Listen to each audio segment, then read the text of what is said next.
أشهد أن لا إله إلا الله وحده لا شريك له وأشهد أن محمدا عبده ورسوله أما بعد فأعوذ بالله من الشيطان الرجيم بسم الله الرحمن الرحيم الحمد لله رب العالمين الرحمن الرحيم مالك يوم الدين إياك نعبد وإياك نستعين اهدنا الصراط المستقيم صراط الذين أنعمت عليهم غير المغضوب عليهم ولا الضالين.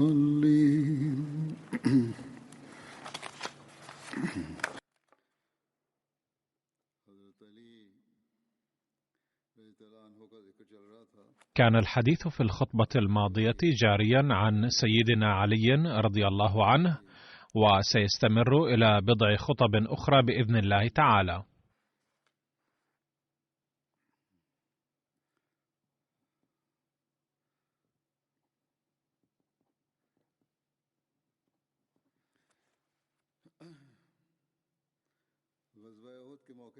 في غزوة أحد قتل ابن قمئة مصعب بن عمير رضي الله عنه، وظن أنه قتل رسول الله صلى الله عليه وسلم، فرجع إلى قريش فقال: قتلت محمدا. فلما قتل مصعب بن عمير أعطى رسول الله صلى الله عليه وسلم اللواء علي بن أبي طالب، وقاتل علي بن أبي طالب ورجال من المسلمين. وفي رواية أن طلحة بن أبي طلحة حامل لواء المشركين نادى عليا رضي الله عنه قائلا: من يبارز؟ فبدره علي وضربه على رأسه فوقع على الأرض مضطربا. لما قتل علي بن أبي طالب أصحاب الألوية أبصر رسول الله صلى الله عليه وسلم جماعة من مشركي قريش، فقال لعلي: احمل عليهم. فحمل عليهم ففرق جمعهم وقتل عمرو بن عبد الله الجمحي. قال: ثم أبصر رسول الله صلى الله عليه وسلم جماعة من مشركي قريش، فقال لعلي: احمل عليهم.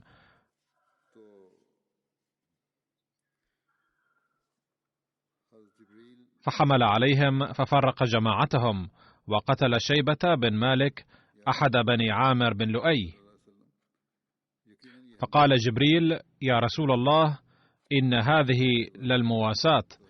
فقال رسول الله صلى الله عليه وسلم: إنه مني وأنا منه. فقال جبريل: وأنا منكما.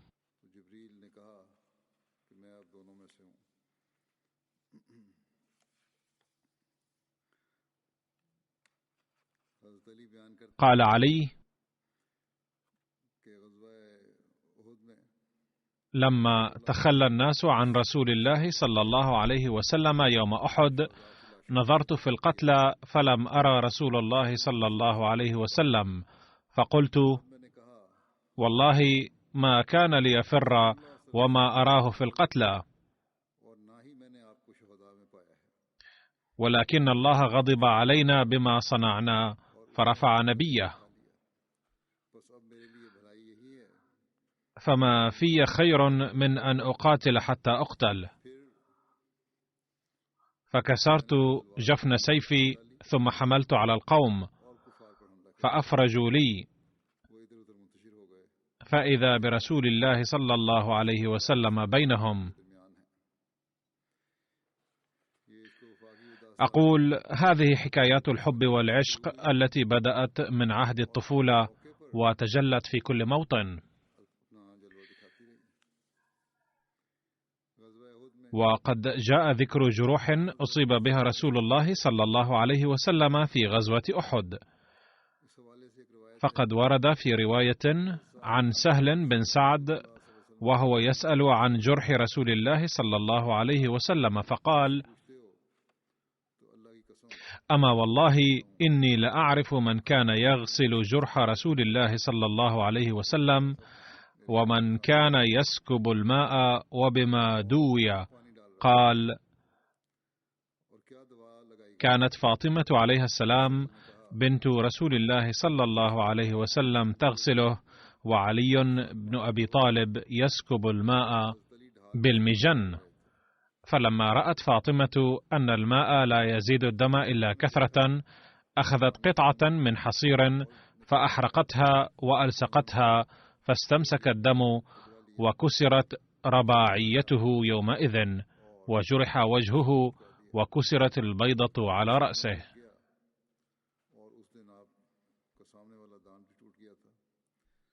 عن سعيد بن المسيب قال: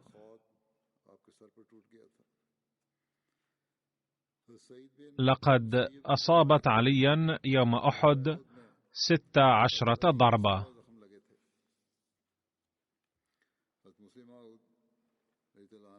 يقول سيدنا المصلح الموعود رضي الله عنه مبينا أن تحت المصائب تكمن كنوز البركات دائما.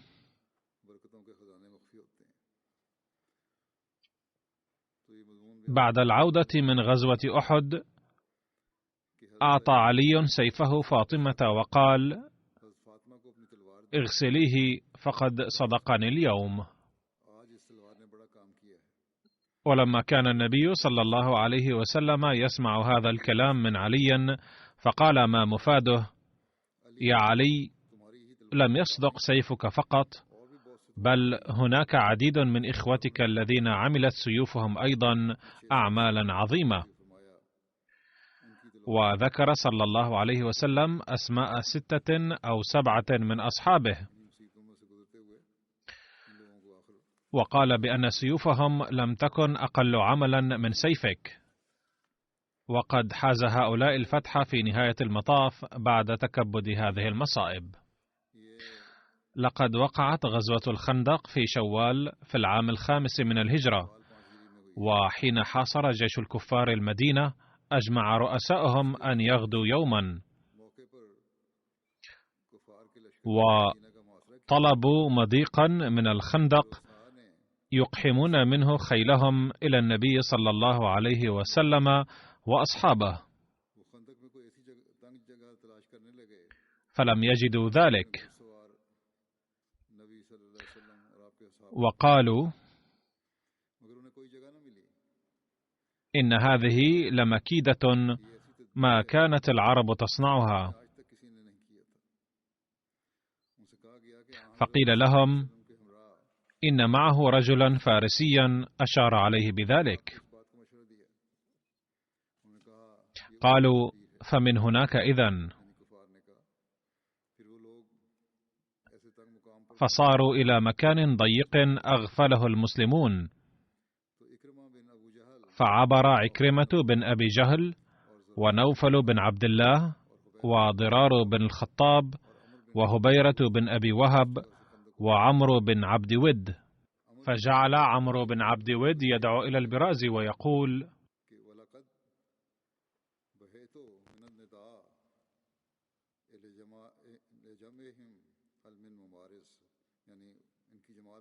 ولقد بححت من النداء لجمعهم هل من مبارز.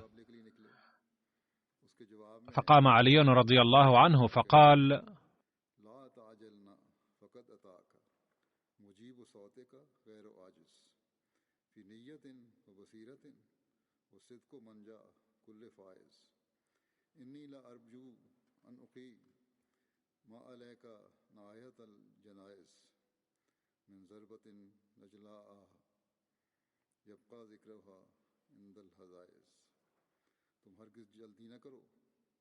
لا تعجلن فقد أتاك مجيب صوتك غير عاجز، في نية وبصيرة والصدق منجي كل فائز.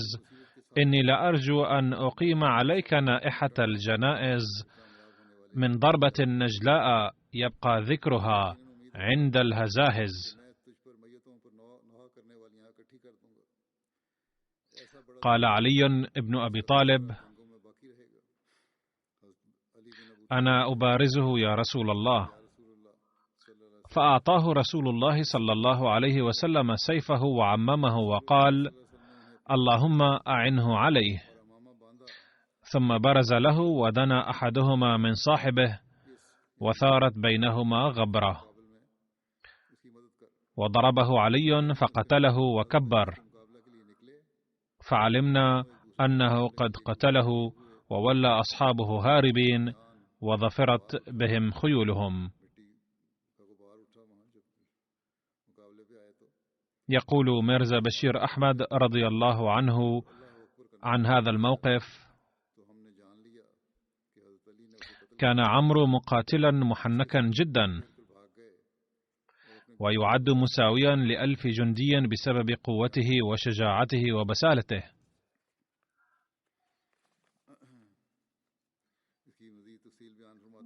ولو كان قد عاد خائبا وخاسرا من معركة، لكان صدره متوغرا بعواطف البغض والضغينة ضد المسلمين.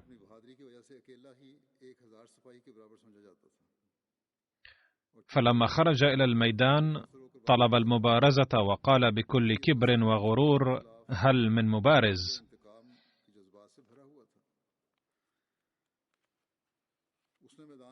كان بعض الصحابة مترددين في مبارزته،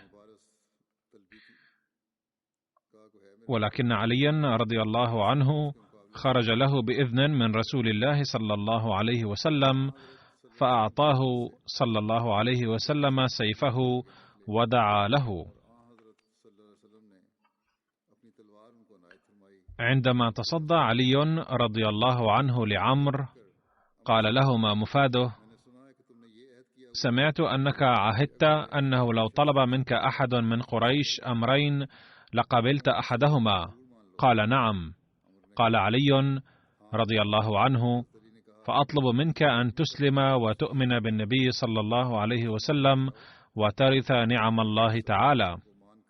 قال علي رضي الله عنه: إن لم تقبل ذلك فكن جاهزا للنزال معي. فضحك عمرو وقال: ما كنت أظن أن أحدا سيقول لي مثل هذا الكلام. ثم سأل عليا رضي الله عنه اسمه ونسبه، ثم قال: يا ابن عم، ما زلت صغيرا ولا أريد أن أهدر دمك، فأرسل إلي كبيرا من القوم.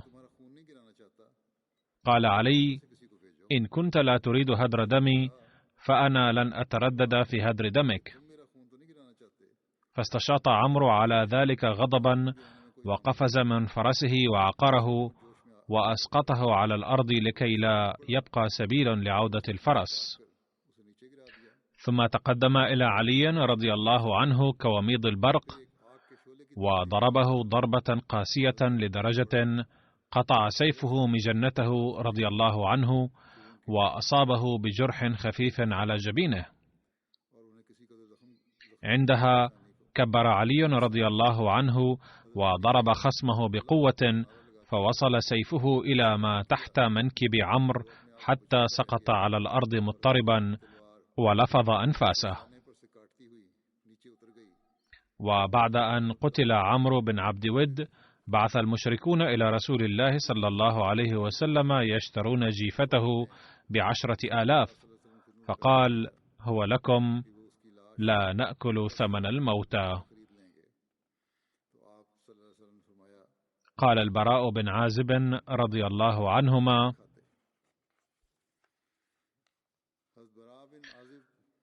لما صالح رسول الله صلى الله عليه وسلم أهل الحديبية، كتب علي بن أبي طالب بينهم كتابا، فكتب: محمد رسول الله. فقال المشركون: لا تكتب محمد رسول الله، لو كنت رسولا لم نقاتلك. فقال صلى الله عليه وسلم لعلي: امحه. فقال علي: ما أنا بالذي أمحاه. فمحاه رسول الله صلى الله عليه وسلم بيده، وصالحهم على أن يدخل هو وأصحابه 3 أيام ولا يدخلوها إلا بجلبان السلاح. فسألوه: ما جلبان السلاح؟ فقال: الجراب الذي يوضع فيه السيف مع غمده. لقد ذكر حضرة المصلح الموعود رضي الله عنه هذه الواقعة بشيء من التفصيل، وقال: عندما كان الرسول صلى الله عليه وسلم قاعدا في مجلس صلح الحديبية، وكان الكفار يضعون أمامه شروط الصلح، كانت قلوب الصحابة تشتعل، وكانت صدورهم تحترق بسبب مظالم الكفار التي كانوا يصبونها عليهم منذ 20 عاما، وتكاد سيوف الصحابة تخرج من أغمادها من تلقائها، حيث كانوا ينتظرون فرصة للانتقام من الكفار على ظلمهم الذي صبوه على الإسلام والمسلمين. أما رسول الله صلى الله عليه وسلم فظل يستمع لأقوال الكفار، فلما اقترحوا عليه الصلح قال: حسنا، فلنتصالح. فاشترطوا عليه وقالوا: لن تعتمروا هذه السنة؟ فقال النبي صلى الله عليه وسلم: حسنا، لن نعتمر هذه السنة. ثم قالوا: عندما تأتون للعمرة في السنة القادمة فلا تقيموا في مكة أكثر من 3 أيام. فقال رسول الله صلى الله عليه وسلم: حسنا، أقبلوا هذا الشرط أيضا. فقالوا: لن يسمح لكم بدخول مكة مسلحين. فقال صلى الله عليه وسلم: حسنا، لن ندخلها مسلحين. فكانت معاهدة الصلح تنعقد، وصدور الصحابة تغلي حماسا وغيظا، ولكنهم ما كانوا يستطيعون فعل شيء. واختير علي رضي الله عنه لكتابة عقد الصلح، وعندما بدأ كتابة المعاهدة كتب: هذا ما تصالح عليه محمد رسول الله صلى الله عليه وسلم وأصحابه، وفلان وفلان من الرؤساء ممثلين عن أهل مكة. فاستشاط الكفار غضبا وقالوا: لا نرضى بهذه الكلمات، لأن محمدا صلى الله عليه وسلم ليس رسول الله عندنا. لو كان عندنا نبيا لم نقاتله، إنما نعقد معه الصلح على أنه محمد بن عبد الله، وليس على أنه محمد رسول الله. فلن تكتب هذه الكلمات في العقد. فبلغ حماس الصحابة ذروته، وبدأوا يرتجفون غضبا، وظنوا أن الله تعالى قد أتاح لهم الآن فرصة سانحة للانتقام، وأن النبي صلى الله عليه وسلم لن يرضى بمطالب الكفار هذه، وسوف نثلج صدورنا بقتالهم.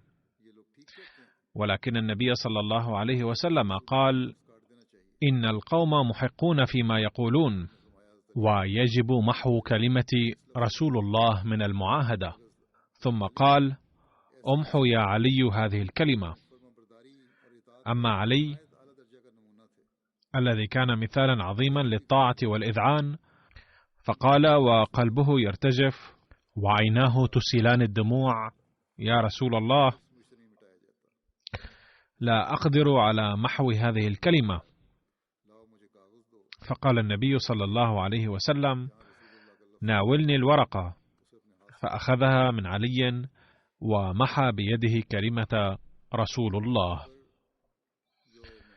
وقعت غزوة خيبر في محرم وصفر في السنة 7 الهجرية. وفي صحيح مسلم رواية طويلة عن هذه الغزوة. فعن سلمة بن الأكوع قال: لما قدمنا خيبر خرج ملكهم مرحبا يخطر بسيفه ويقول: قد علمت خيبر أني مرحب، شاكي السلاح بطل مجرب، إذا الحروب أقبلت تلهبوا، أي عند اشتعال الحروب تعرف شجاعتي. قال الراوي: وبرز له عمي عامر فقال: قد علمت خيبر أني عامر، شاكي السلاح بطل مغامر. قال الراوي: فاختلفا ضربتين، فوقع سيف مرحب في ترس عامر، وذهب عامر يسفل له، أي يضربه من أسفله، فرجع سيفه على نفسه فقطع أكحله، فكانت فيها نفسه، أي استشهد. قال سلمة: فخرجت فإذا نفر من أصحاب النبي صلى الله عليه وسلم يقولون: بطل عمل عامر قتل نفسه. قال: فأتيت النبي صلى الله عليه وسلم وأنا أبكي، فقلت: يا رسول الله، بطل عمل عامر. قال رسول الله صلى الله عليه وسلم: من قال ذلك؟ قال: قلت: ناس من أصحابك. قال: كذب من قال ذلك، بل له أجره مرتين. ثم أرسلني النبي صلى الله عليه وسلم إلى علي وهو أرمد، وقال: لأعطين الراية رجلا يحب الله ورسوله، أو يحبه الله ورسوله. قال: فأتيت عليا فجئت به أقوده وهو أرمد، أي كان يشتكي عينه، وكانتا متورمتين لمرض، حتى أتيت به رسول الله صلى الله عليه وسلم فبصق في عينيه فبرأ، وأعطاه النبي صلى الله عليه وسلم الراية، وخرج مرحب فقال: قد علمت خيبر أني مرحب، شاكي السلاح بطل مجرب، إذا الحروب أقبلت تلهبوا. فقال علي رضي الله عنه: أنا الذي سمتني أمي حيدرة، كليث غابات كريه المنظرة، أوفيهم بالصاع كيل السندرة. هذا مثل عربي يماثل عندنا قولنا: سوف أرد عليك بكيلو وربع مقابل كيلو، أو إذا كنت ريحا فقط لاقيت إعصارا، أو رد عليه بالحجر مقابل اللبنة، والصاع يساوي 3 كيلو تقريبا. أما السندرة فمكيال واسع وأوسع من الصاع بكثير. ثم قال الراوي: فضرب علي رضي الله عنه رأس مرحب فقتله، ثم كان الفتح على يديه. هذه الرواية أيضا وردت في مسلم. قال حضرة المصلح الموعود رضي الله عنه، وهو يتحدث عن الشرف الذي ناله سيدنا علي رضي الله عنه يوم خيبر، قال النبي صلى الله عليه وسلم: لأعطين الراية اليوم رجلا يحب الله والله يحبه، وأسلم سيفي رجلا كتب الله له الفضل. قال عمر رضي الله عنه: كنت حاضرا في ذلك المجلس، فبدأت أشرئب وأرفع عنقي لكي يراني النبي صلى الله عليه وسلم ويعطيني الراية، وكان النبي صلى الله عليه وسلم يراني ولا يقول لي شيئا، حتى جاء علي وكان بعينيه رمد شديد، فقال النبي صلى الله عليه وسلم: تعال يا علي، فاقترب منه، فجعل النبي صلى الله عليه وسلم لعابه في عينيه وقال له: شفى الله عينيك، خذ هذا السيف الذي ناولك الله إياه.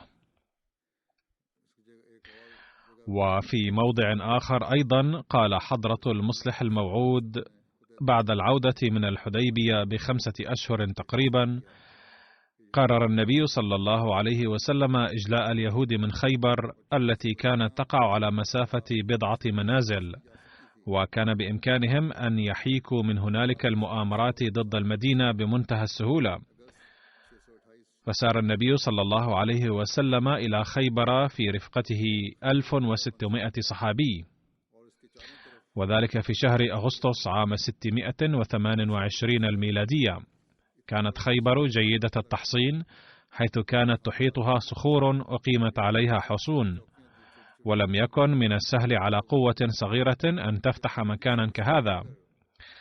فالذي حدث هو أن المعسكرات الصغيرة المرصودة في ضواحي خيبر سقطت بعد قتال محدود، ولكن اليهود قاموا بتجميع قواتهم في الحصن المركزي بالمدينة، وأخذت محاولات فتحه تذهب سدى. وفي أحد الأيام أخبر الله تعالى النبي صلى الله عليه وسلم أن فتح هذه المدينة قد قدر بيد علي رضي الله عنه. وفي الصباح التالي أعلن الرسول صلى الله عليه وسلم قائلا بأنني سأعطي اليوم الراية السوداء لرجل يحبه الله ورسوله، وقد قدر الله تعالى فتح هذا الحصن على يديه. وهكذا دعا الرسول صلى الله عليه وسلم عليا صباح اليوم التالي ودفع إليه الراية، فأخذ جيشا من الصحابة وهاجم الحصن. كان اليهود متحصنين، مع ذلك وهب الله تعالى عليا والصحابة الآخرين قوة بحيث فتح الحصن قبل حلول المساء في ذلك اليوم. ثم ذكر المصلح الموعود رضي الله عنه سيدنا عليا رضي الله عنه ضمن هذه الواقعة نفسها، فقال: لما أثير سؤال عن كيفية فتح خيبر، دعا صلى الله عليه وسلم عليا رضي الله عنه ليسلمه راية الجيش، ولكن كان في عينيه رمد، وكانتا متورمتين من شدة الألم. فلما رآه النبي صلى الله عليه وسلم بهذه الحالة أمره أن يتقدم، فلما تقدم أخذ الرسول صلى الله عليه وسلم لعابه ووضع على عينيه فشفي في الحال. ثم ذكر المصلح الموعود رضي الله عنه معجزة شفاء النبي صلى الله عليه وسلم في مكان آخر، فقال: نرى في العالم مشاهد حيث يشفى بعض المرضى بفضل الله تعالى بما يفوق العادة وبدون أن تستخدم الوسائل الطبية، أو يشفون حين لا تنفع الوسائل الطبية. ويلاحظ في حياة رسول الله صلى الله عليه وسلم مثال على هذا النوع من الشفاء في معركة خيبر. قال رسول الله صلى الله عليه وسلم للصحابة يوم خيبر: لا أعطين هذه الراية غدا رجلا يفتح الله على يديه. يقول عمر رضي الله عنه: لما حان ذلك الوقت استشرفت لعل النبي صلى الله عليه وسلم يعطيني إياها، إلا أنه صلى الله عليه وسلم لم يعهد إلي هذه المهمة. فجاء علي وكان يشتكي في عينيه، فوضع النبي صلى الله عليه وسلم لعابه عليهما فبرأ، فأعطاه الراية وسلم إليه مهمة فتح خيبر.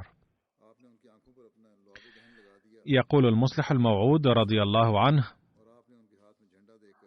هناك مثل سام ضربه سيدنا علي رضي الله عنه ويزيد المرء إيمانا.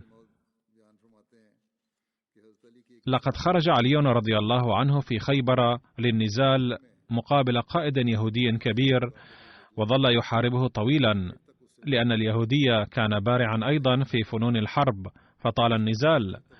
وفي نهاية المطاف أسقط علي رضي الله عنه اليهودي وجلس على صدره وأراد أن يقطع رأسه بالسيف، فما كان من اليهودي إلا أن بصق في وجه علي رضي الله عنه. عندها تركه علي رضي الله عنه وابتعد عنه، مما جعل اليهودي محتارا مذهولا وتساءل: لقد تمكن مني علي وكان قد أصبح قادرا على قتلي، فلماذا تركني؟ فسأل عليا: لماذا تركتني بعد أن تمكنت مني؟ قال رضي الله عنه: كنت أحاربك لوجه الله، ولكن عندما بصقت في وجهي غضبت وقلت في نفسي بأنني لو قتلتك الآن لكان ذلك من أجل نفسي وليس لوجه الله، لذلك تركتك حتى يزول عني الغضب كي لا يكون قتلي إياك لنفسي. ما أعظم هذا التصرف إذ ترك عدوا لدودا في ميدان الوغى لئلا يكون القتل من أجل النفس، بل يجب أن يكون لوجه الله. ثم ورد في رواية أن عليا أذن في الحج الآيات الأولى من سورة التوبة، وهذه الرواية كالتالي: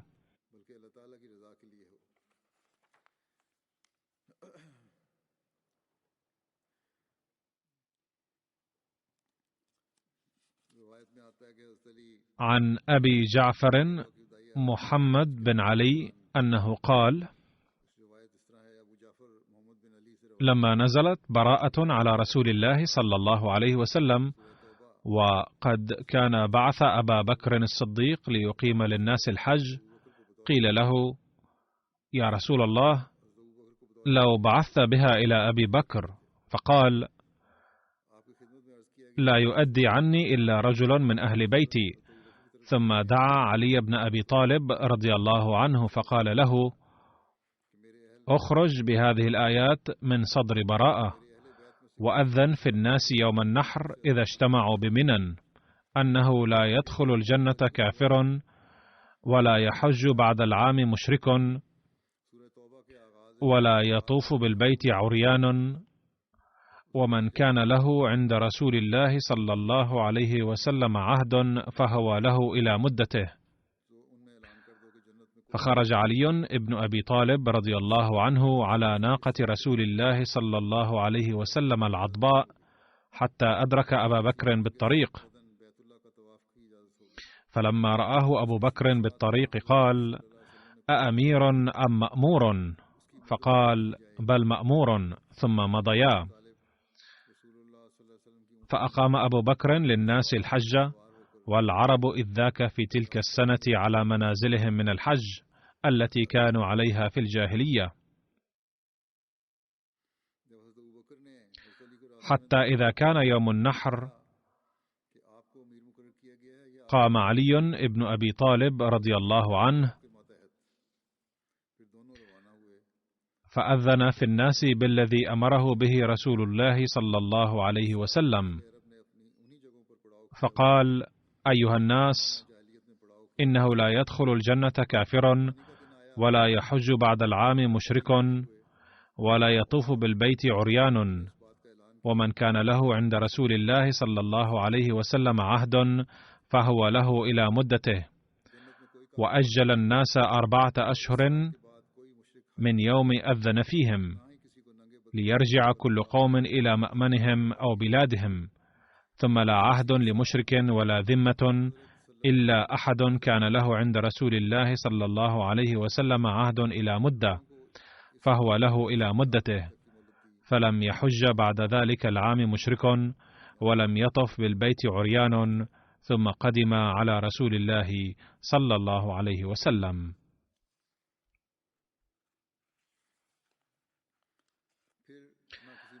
أما الرواية التي سأقرأها الآن فقد ذكرت فيما سبق في ذكر أحد الصحابة، ولكني سأذكرها هنا في ذكر علي رضي الله عنه. وهذه الحادثة وقعت عند فتح مكة الذي كان في 8 للهجرة الموافق ليناير سنة 630 ميلادية. عن علي رضي الله عنه قال: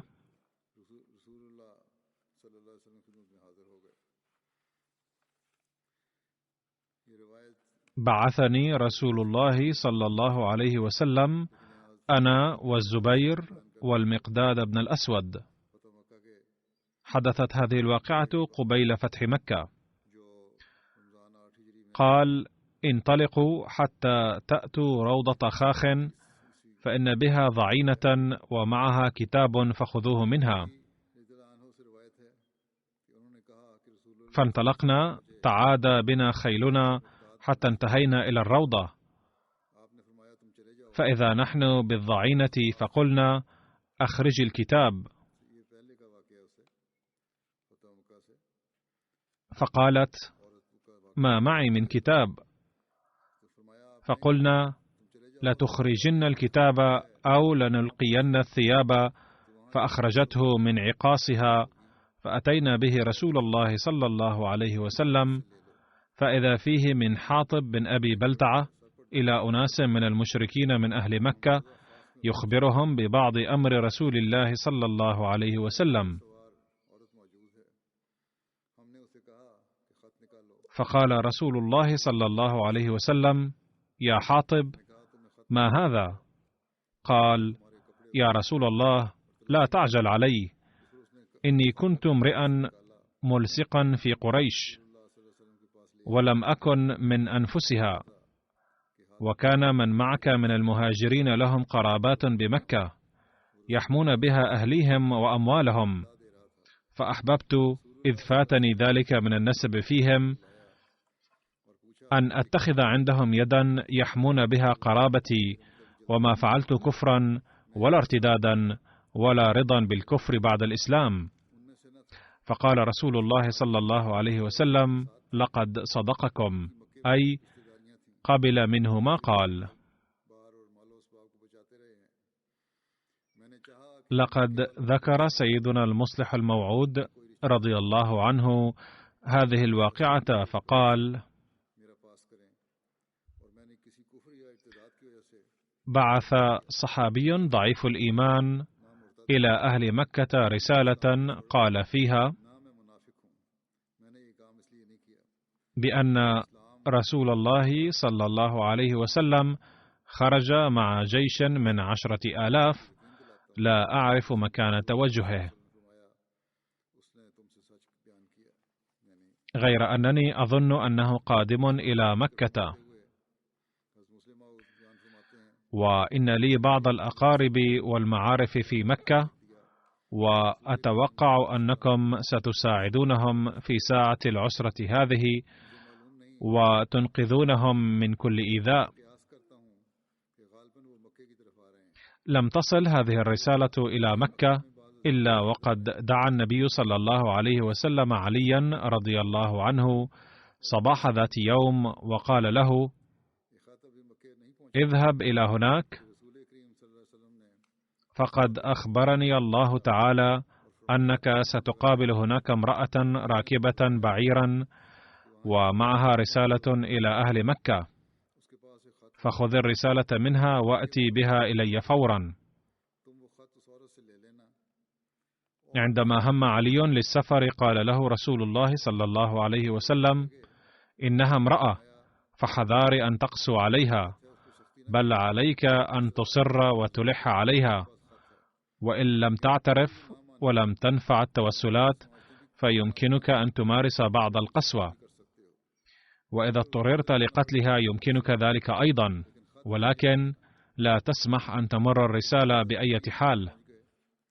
فوصل علي رضي الله عنه إلى هناك ووجد المرأة، فبدأت تبكي وتحلف وتقول: هل أنا خائنة ومخادعة؟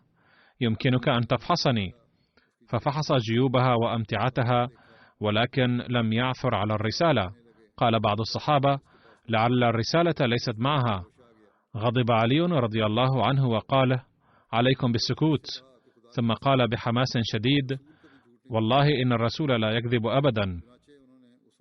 فقال للمرأة بأن محمدا رسول الله قال إن معك رسالة، ووالله لا أكذب. ثم شهر سيفه وقال: يجب أن تسلم الرسالة لي، وإلا فاعلمي أنني لو اضطررت لأفحصك عارية لفعلت ذلك أيضا، لأن رسول الله صلى الله عليه وسلم صادق وأنت كاذبة. فعندما هددت بالتعرية ارتعبت وكشفت خصلات شعرها وسلمت رسالة كانت قد أخفتها فيها. في موضع آخر ذكر سيدنا المصلح الموعود رضي الله عنه هذه الواقعة كالتالي، إذ قال: في زمن النبي صلى الله عليه وسلم أراد صحابي أن يطلع أقاربه سرا على هجوم المسلمين على مكة لكي يحسنوا إليه بسبب هذه المواساة لهم، لكن النبي صلى الله عليه وسلم أطلع على تصرفه هذا في الوحي، فبعث سيدنا عليا مع بعض الصحابة قائلا: في موضع كذا ستجدون امرأة، اذهبوا إليها وخذوا منها ورقة. فوصلوا إليها وطلبوا منها الورقة فرفضت، فقال بعض الصحابة: أن النبي صلى الله عليه وسلم ربما أخطأ، فقال علي رضي الله عنه: كلا، من المستحيل أن يخطئ، فلن أبرح الأرض حتى أعثر على الورقة عندها، فزجروها فأخرجت لهم الورقة. عند فتح مكة جلس رسول الله صلى الله عليه وسلم في المسجد، فقام إليه علي بن أبي طالب ومفتاح الكعبة في يده، فقال: يا رسول الله، اجمع لنا الحجابة مع السقاية صلى الله عليك. فقال رسول الله صلى الله عليه وسلم: أين عثمان بن طلحة؟ فدعي له، فقال: هاك مفتاحك يا عثمان، اليوم يوم بر ووفاء. ثم قال رسول الله صلى الله عليه وسلم لعلي: إنما أعطيكم ما ترزقون لا ما ترزقون، ولن أعطيكم ما تطلبونه بأنفسكم بالسؤال. تقول أم هانئ بنت أبي طالب: لما نزل رسول الله صلى الله عليه وسلم بأعلى مكة، فر إلي رجلان من أحمائي من بني مخزوم، وكانت عند هبيرة بن أبي وهب المخزومي. قالت: فدخل علي ابن أبي طالب أخي، فقال: والله لأقتلنهما، فأغلقت عليهما باب بيتي. ثم جئت رسول الله صلى الله عليه وسلم وهو بأعلى مكة، فوجدته يغتسل من جفنة إن فيها لأثر العجين، وفاطمة ابنته تستره بثوبه. فلما اغتسل أخذ ثوبه فتوشح به، ثم صلى 8 ركعات من الضحى، ثم انصرف إلي، فقال: مرحبا وأهلا يا أم هانئ، ما جاء بك؟ فأخبرته خبر الرجلين وخبر علي، فقال: قد أجرنا من أجرت، وأمنا من أمنت، فلا يقتلهما. كان النبي صلى الله عليه وسلم قد أمر بقتل الحويرث بن نقيض، لأنه كان يؤذي رسول الله صلى الله عليه وسلم بمكة، ويعظم القول في أذيته، وينشد الهجاء. وكان العباس عم رسول الله صلى الله عليه وسلم ورضي الله عنه حمل فاطمة وأم كلثوم بنتي رسول الله صلى الله عليه وسلم من مكة يريد بهما المدينة، فنخس الحويرث البعير الحامل لهما فرمى به الأرض، قتله علي بن أبي طالب كرم الله وجهه في ذلك اليوم، وقد خرج يريد أن يهرب. كانت غزوة حنين في شوال من العام 8 الهجري، وكان لواء المهاجرين يحمله علي بن أبي طالب، وحين اشتدت الحرب بقي مع النبي صلى الله عليه وسلم نفر من الصحابة جراء الهجوم العنيف من الكفار، كان منهم علي رضي الله عنه أيضا. في غزوة من الغزوات كان أمام المشركين رجل على جمل أحمر بيده راية سوداء في رأس رمح طويل وهوازن خلفه، إذا أدرك طعن برمحه، وإذا فاته رفع رمحه لمن وراءه فاتبعوه.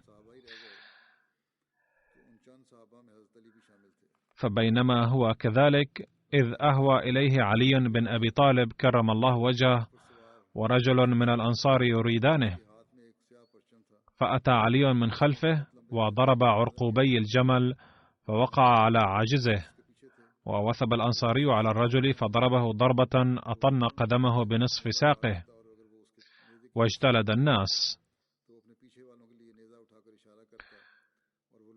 ورد عن سرية علي رضي الله عنه إلى بني طي أن رسول الله صلى الله عليه وسلم بعث علي بن أبي طالب في 50 و100 رجل من الأنصار على 100 بعير و50 فرسا، ومعه راية سوداء ولواء أبيض إلى الفلس ليهدمه. الفلس صنم لبني طي الذين كانوا في شمال شرق المدينة، فشنوا الغارة على محلة آل حاتم مع الفجر، فهدموا الفلس وخربوه وملأوا أيديهم من السبي والنعم والشاه. الطبقات الكبرى لابن سعد.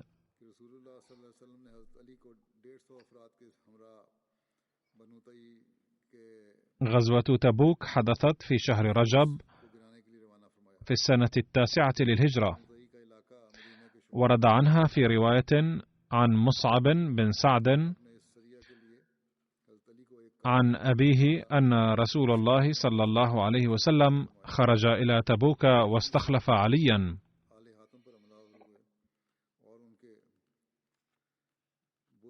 فقال: أتخلفني في الصبيان والنساء؟ قال: ألا ترضى أن تكون مني بمنزلة هارون من موسى، إلا أنه ليس نبي بعدي. صحيح البخاري كتاب المغازي.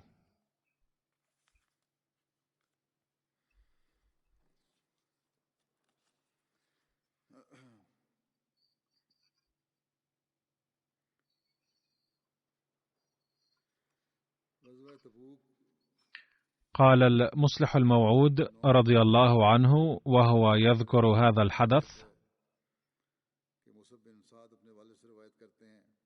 إن الرسول صلى الله عليه وسلم أراد مرة المسير لحرب، وأمر عليا رضي الله عنه على أهل المدينة في غيابه، ولم يبقى فيها إلا المنافقون، فجاء إلى النبي صلى الله عليه وسلم قلقا وقال: خذني معك. فطمأنه الرسول صلى الله عليه وسلم وقال: ألا ترضى أن تكون مني بمنزلة هارون من موسى، إلا أنه ليس نبي بعدي؟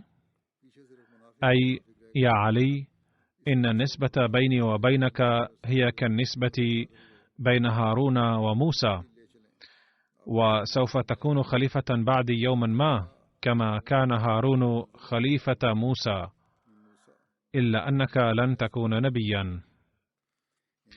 الخلافة الراشدة، أنوار العلوم، المجلد 15، الصفحة 579.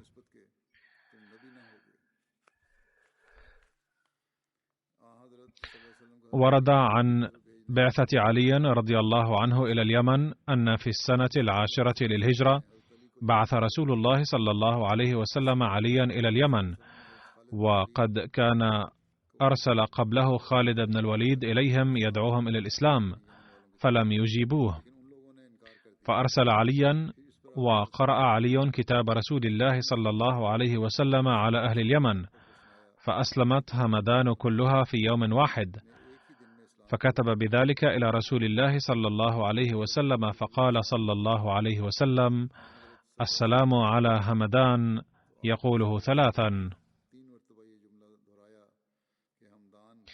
وهمدان مدينة تقع في اليمن جنوب شرق المدينة المنورة على بعد 11.5 ميلا. ثم تتابع أهل اليمن على الإسلام، وكتب بذلك إلى رسول الله صلى الله عليه وسلم، فسجد شكرا لله تعالى. الكامل في التاريخ، المجلد 2. عن علي رضي الله عنه قال: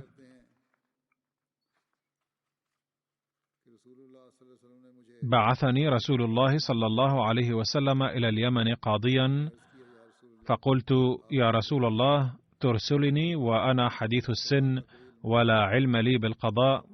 فقال صلى الله عليه وسلم: إن الله سيهدي قلبك ويثبت لسانك، فإذا جلس بين يديك الخصمان فلا تقضين حتى تسمع من الآخر كما سمعت من الأول، فإنه أحرى أن يتبين لك القضاء. قال علي: فما زلت قاضيا أو ما شككت في قضاء بعد. سنن أبي داود، كتاب الأقضية، باب كيف القضاء. عن عمرو بن شاس الأسلمي قال: وكان من أصحاب الحديبية، قال: خرجت مع علي إلى اليمن، فجفاني في سفر ذلك، حتى وجدت في نفسي عليه، فلما قدمت أظهرت شكايته في المسجد، حتى بلغ ذلك رسول الله صلى الله عليه وسلم، فدخلت المسجد ذات غداة ورسول الله صلى الله عليه وسلم في ناس من أصحابه، فلما رآني أبدني عينيه يقول: حدد إلي النظر. حتى إذا جلست قال: يا عمرو، والله لقد آذيتني. قلت: أعوذ بالله أن أؤذيك يا رسول الله. قال: بلى، من آذى عليا فقد آذاني. هذه رواية مسند أحمد بن حنبل. والرواية التالية عن أبي سعيد الخدري قال: اشتكى الناس عليا رضي الله عنه، فقام رسول الله صلى الله عليه وسلم فينا خطيبا، فسمعته يقول: أيها الناس، لا تشكوا عليا، فوالله إنه لأخشن في ذات الله أو في سبيل الله من أن يشكى. السيرة النبوية لابن هشام. سوف أتناول ما بقي من ذكر علي رضي الله عنه في المستقبل، واليوم أيضا سأوجهكم إلى الدعاء.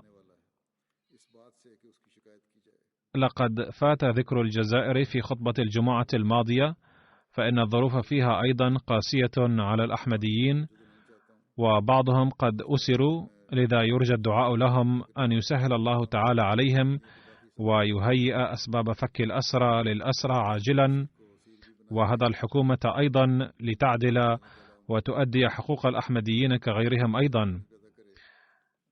وكذلك الظروف في باكستان أيضا تشتد على الأحمديين، وبعض المسؤولين في الحكومة يعارضون الجماعة، فادعوا الله تعالى أنه إذا كان لا يريد أن يهب هؤلاء المشايخ والمسؤولين العقل أو لن يعقلوا، وكان مقدرا أنهم سيستمرون في الظلم ويتعرضون لعقاب الله في نهاية المطاف، فيعجل الله تعالى عقابهم ويسهل على الأحمديين. سأصلي صلاة الغائب على السيد رشيد أحمد ابن محمد عبد الله من ربوة، وهو والد داعيتنا السيد محمد طاهر نديم الذي يعمل في المكتب العربي.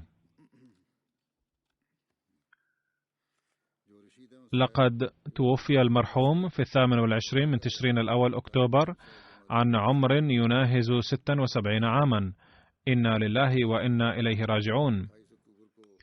لقد جاءت الأحمدية في أسرته بواسطة جد المرحوم حضرة عبد الغفور رضي الله عنه، الذي ذهب مع ابن خالته المولوي الله دتة رضي الله عنه في عام 1891 أو 1892، وبايعا على يد المسيح الموعود عليه السلام. كان المولوي الله دتة رضي الله عنه رجل دين ومن المثقفين، وكان على صلة بالمسيح الموعود عليه السلام قبل دعواه أيضا. رأى المولوي الله دتة رضي الله عنه في الرؤيا أن راية سيدنا محمد رسول الله صلى الله عليه وسلم في يد المسيح الموعود عليه السلام، فذهب مع ابن خالته المولوي عبد الغفور رضي الله عنه الذي هو جد المرحوم إلى قاديان، وبايع كلاهما على يد المسيح الموعود عليه السلام. وبعد ذلك دخل الأحمدية كثير من الناس في عليبور وحسنبور بمحافظة ملتان نتيجة تبليغ المولوي الله دتة رضي الله عنه. كان المرحوم يقيم في محافظة بهاولبور، حيث خدم الجماعة بصفته سكرتيرا للمال لفترة طويلة. كان المرحوم إنسانا صالحا وطيبا ومضيافا وعطوفا، وكانت له علاقة جيدة مع الأقارب وأهل المحلة والفقراء، وكان يهتم بالفقراء بصمت. وترك في ذويه زوجته السيدة صديقة بيغم، وهي حفيدة حضرة قادر بخش رضي الله عنه الصحابي للمسيح الموعود عليه السلام. كان المرحوم منخرطا في نظام الوصية بفضل الله تعالى. ومن ذويه الآخرين 3 بنات وابنان، وأحد ابنيه كما قلت داعية الجماعة، يخدم في المكتب العربي. غفر الله تعالى للمرحوم ورحمه ورفع درجاته، آمين.